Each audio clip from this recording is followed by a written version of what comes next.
मित्रों, स्वागत है एक बार फिर से आपके अपने YouTube चैनल पढ़ाई मास्टर की में।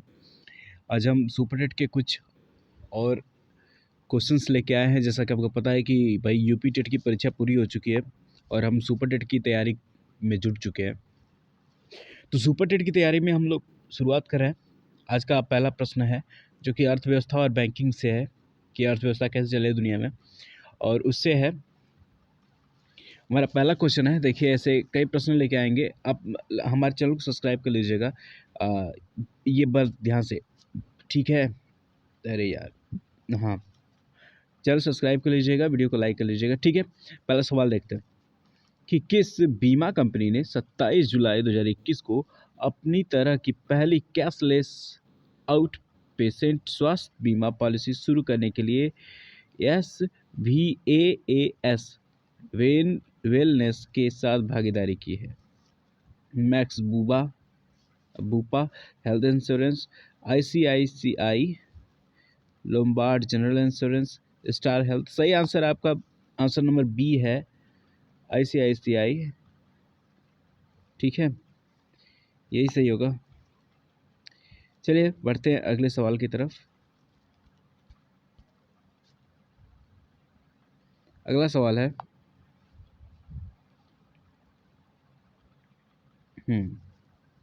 चलिए, अगला सवाल है प्राथमिकता प्राप्त क्षेत्र को उधार देने उद्देश्य में से इनमें से किन क्षेत्रों को सरकार द्वारा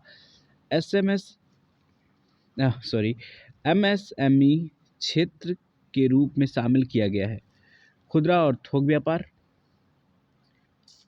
वनिक और लैंगिक, मत्स्य पालन और जलीय कृषि, मधुमक्खी पालन तथा शहद या फिर मोम का उत्पादन। आपका सही जवाब क्या है? सही जवाब है आपका खुदरा और थोक व्यापार, यानी ऑप्शन नंबर ए सही है। बढ़ते हैं अगले सवाल की तरफ। अगला सवाल बड़ा ही थोड़ा सा अजीब है, कोई बात नहीं है, पढ़ते हैं इसको। पढ़ते से कथन है भारत वर्ष 2021 में विश्व में FDI अंतर्वाह का 5वां सबसे बड़ा प्राप्त करता है। कारण क्या है इसका? वर्ष 2020 में 64 बिलियन डॉलर का FDI प्राप्त हुआ, जो कि 50% की वृद्धि है। अब देखते हैं ऑप्शन क्या बोला है कि ऑप्शन 4 को ऑप्शन है। ऑप्शन बोला है कि ए सत्य है लेकिन आर असत्य है। ये क्या था कि भारतवर्ष ने 2021 में FDI अंतर्वाह का 5वां सबसे बड़ा प्राप्त करता है। अच्छा, ये भैया गलत है, ठीक है। देखते हैं, लेकिन बी वाला भी पढ़ लेते हैं। ए और आर दोनों सत्य हैं और आर ए की सही व्याख्या करता है। अच्छा, दोनों सही हैं, चलो गलत है ये, ठीक है। चलो ठीक है, सी नंबर पढ़ते हैं। ए और आर दोनों सत्य है लेकिन आर ए का दोनों सत्य है ही नहीं, दोनों तो असत्य है। हाँ, डी नंबर वाला सही है, यानी कि ऑप्शन नंबर डी, ए और आर, यानी कि आपका जो कथन है और जो रीजन है दोनों ही गलत है। चलिए बढ़ते अगले सवाल की तरफ। अगला सवाल है कि किस बैंक ने महामारी के दौरान देश भर के डॉक्टरों को उनकी अथक सेवा के लिए श्रद्धांजलि देने और आभार व्यक्त करने के लिए सलाम दिल से नामक एक पहल शुरू की है?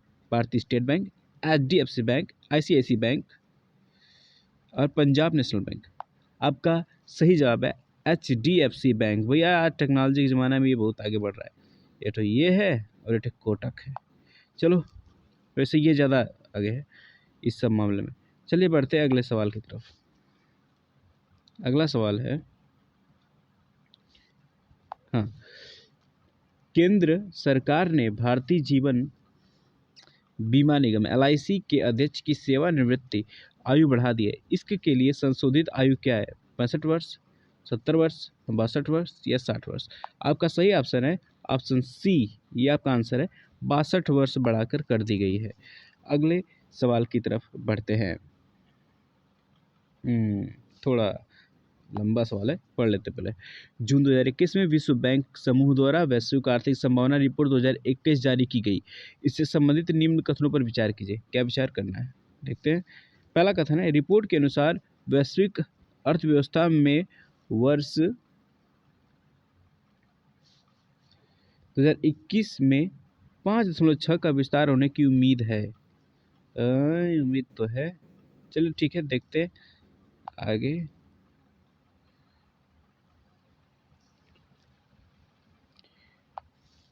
बी दूसरा क्या बोला है, इसके अनुसार वर्ष 2021 में भारत के विकास की दर 8.3 रहने का अनुमान है। ये भी सही है। वर्ष 2020 में भारत का विकास दर -0.8 की गई, गलत है रे भैया। देखते हैं ऑप्शन में कोई है क्या। हाँ, पहला ही मिल गया, पहला ही ऑप्शन आपका सही है। ऑप्शन नंबर ए, 1 और 2 सही है, ठीक है, सही है। चलिए बढ़ते हैं सवाल संख्या 7।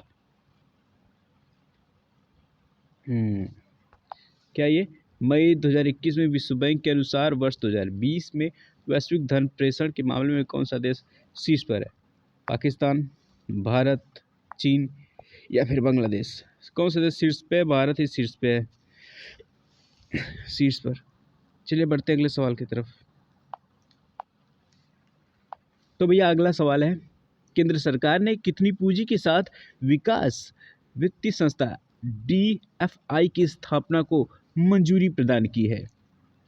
10,000 करोड़ रुपया, 12,000 करोड़ रुपया, 15,000 करोड़ रुपया या फिर 20,000 करोड़ रुपया? आपके हिसाब से कौन सा आंसर सही है, बताइए। वित्तीय संस्था के लिए ऑप्शन नंबर डी बिल्कुल सही जवाब। चलिए ठीक है, बढ़ते हैं अगले सवाल की तरफ।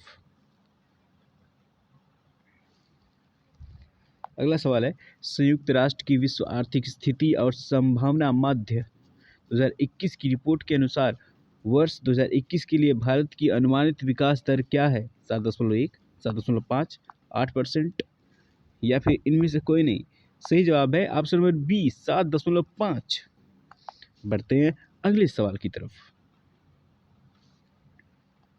अगला सवाल है, भारतीय रिजर्व बैंक RBI ने दूसरे नियामक की समीक्षा प्राधिकरण RRA 2.0 की सहायता है तो किसकी अध्यक्षता में एक सलाहकार समूह का गठन किया? गौतम ठाकुर, सुबर शाह, S जानकी रमन, रवि दुबुरु? आपका सही जवाब है S Janaki Raman, option number C सही। बढ़ते हैं अगले सवाल की तरफ। अगला सवाल है कि भारतीय रिजर्व बैंक ने बिल पेमेंट और सब्सक्रिप्शन रिन्यूअल से जुड़े अपने दिशा निर्देशों को लागू करने की समय सीमा कब से कब तक के लिए बढ़ा दी है? ऑप्शन है 21 जून, 31 जुलाई, 31 अगस्त या 30 सितंबर? सही जवाब है 30 सितंबर, यानी ऑप्शन नंबर डी आपका सही है। चलिए बढ़ते हैं अगले सवाल की तरफ।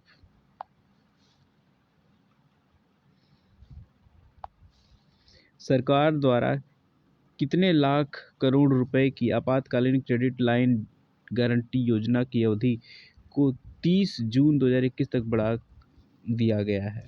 7 लाख करोड़, 8 लाख करोड़, 3 लाख करोड़ या फिर 12 लाख करोड़? कितने को बढ़ा दिया गया है? Option number C, 3 lakh crore, यानी इसका तीसरा, यानी कि सी नंबर सही है। चलिए बढ़ते हैं आज का आखिरी सवाल और अगला सवाल। चल ठीक है, देखते हैं अगला सवाल की तरफ बढ़ते हैं। आखिरी सवाल नहीं है।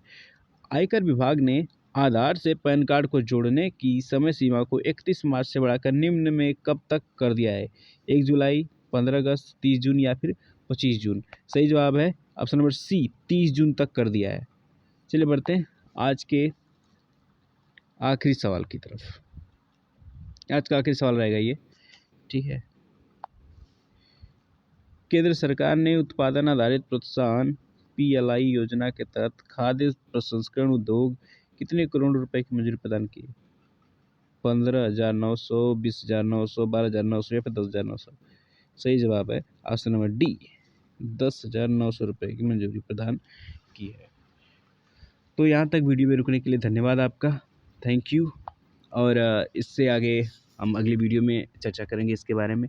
आपसे विनम्र निवेदन है भाइयों कि चैनल को सब्सक्राइब कर लीजिए, वीडियो को लाइक कर लीजिए, थोड़ा हमारी हेल्प हो जाएगी और थोड़ा मनोबल भी बढ़ जाएगा हमारा। Thank you.